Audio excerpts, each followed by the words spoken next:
The sun has set, hours ago. The transition from the day's chaos to the night's profound silence is complete.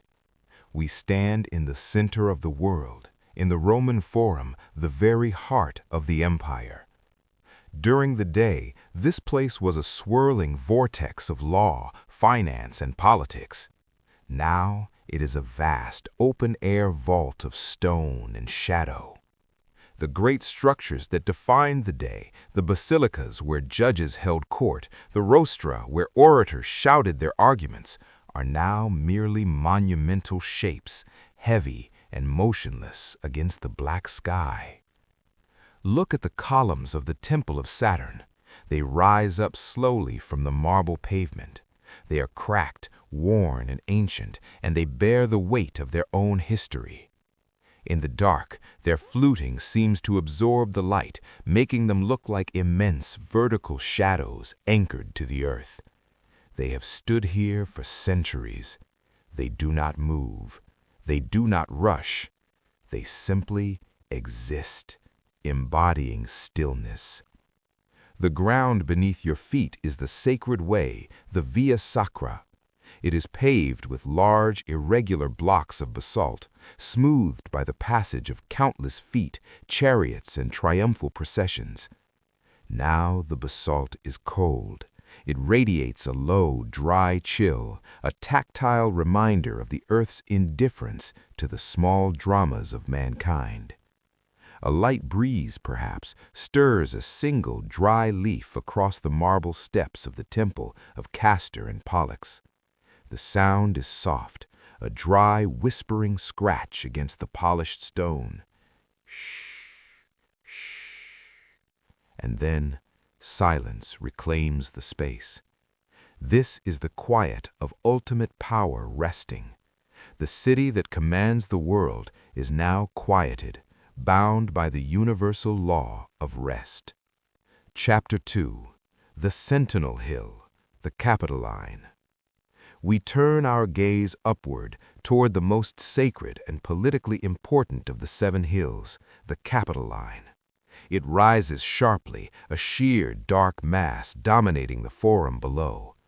At the very top sits the most important structure in the entire Roman world, the Temple of Jupiter Optimus Maximus. Imagine the temple now. It is utterly dark. Its immense, heavy doors are sealed. The roof tiles, made of gleaming terracotta or bronze, are cold under the night air. The statue of Jupiter inside, enormous and regal, sits unmoving in the profound darkness. The Capitoline Hill acts as a silent sentinel. It is the geographic and spiritual anchor of Rome. Below it, everything moves. On it, everything is permanent.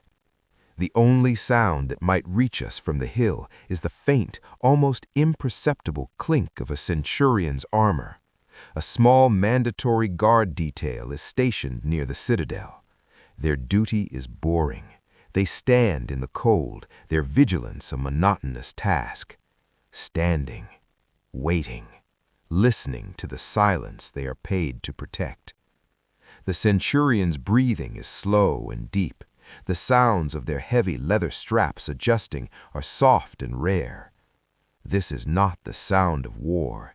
It is the sound of deep, boring military peace. The hill itself feels heavy. It is a mass of rock, soil, and ancient foundations. You are looking up at the stability of the empire, a stability built on millennia of unmoving earth. Chapter 3. The Library of Dreams, the Tabularium. On the slope of the Capitoline, overlooking the entire forum, is the Tabularium, the great repository of the Roman state archives. This is the place where the official records, the laws, the census details, and the treaties are stored. It is a massive, multi-story structure built of solid tufa stone.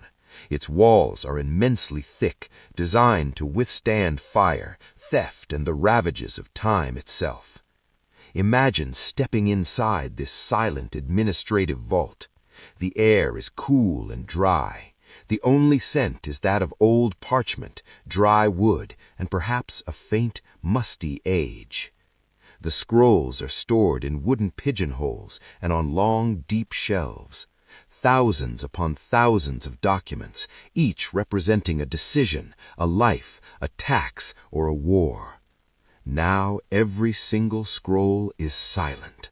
The words written on them, the laws, the decrees, the histories, are locked in a deep textual sleep. The only movement here is the slow, silent decay of the materials, the gradual drying of the ink, the imperceptible loosening of the parchment fibers. It is a process that takes centuries, and it is happening now, slowly, in the profound darkness of the vast stone building. Listen, there is no sound of turning pages, no hurried scribing, only the silence of millions of recorded facts, all resting in the dry, cool darkness of the vast stone building. The tabularium is the sleeping mind of the empire, and it is utterly, completely still. We allow its silence to wrap around us, a comfortable blanket of ancient fact and forgotten names. We now turn our attention to the hidden machinery of Rome, the things that keep the city alive, even when its inhabitants are asleep. We focus on the flow of water. Rome was supplied by a massive network of aqueducts.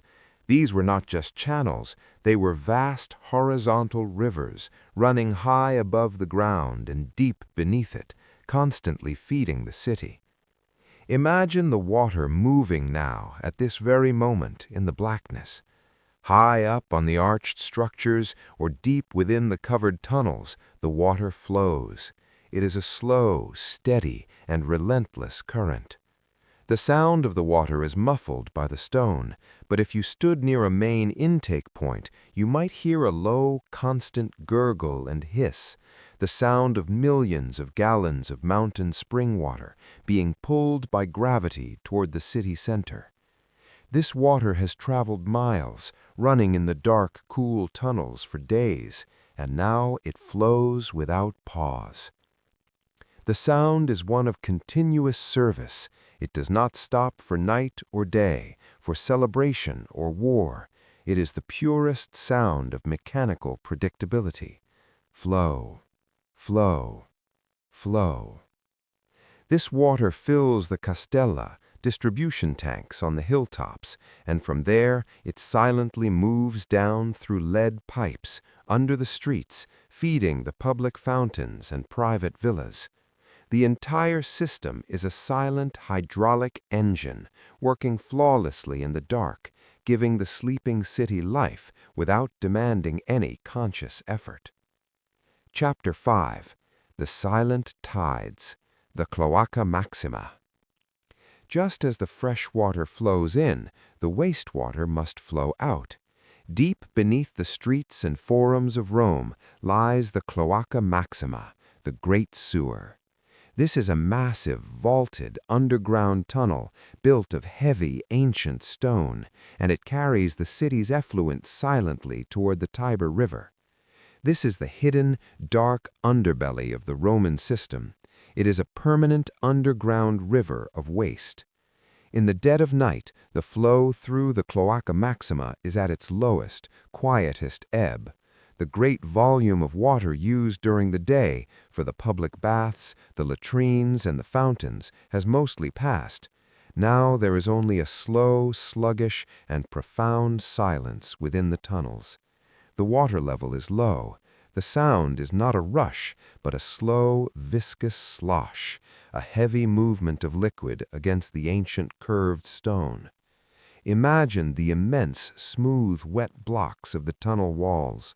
They are cold, they are dark, they have stood for 1,000 years. The Cloaca Maxima is the ultimate symbol of the city's hidden permanence. It is a dark, heavy channel of history, moving slowly, ceaselessly, beneath the sleep of the populace. Its silence is the sound of hygiene and order, deeply buried and consistently working. Chapter 6. The Watchman's Fire, the Vigiles and the Hearth. Our final focus shifts to the element of fire, which at night is both a comfort and a deep fear. The vigiles, the watchmen, are primarily firefighters. Their small station houses scattered across the districts are the only places in the city where a controlled fire is actively maintained all night. Imagine the station hearth. A small pile of heavy charcoal glows with a dull, steady red light.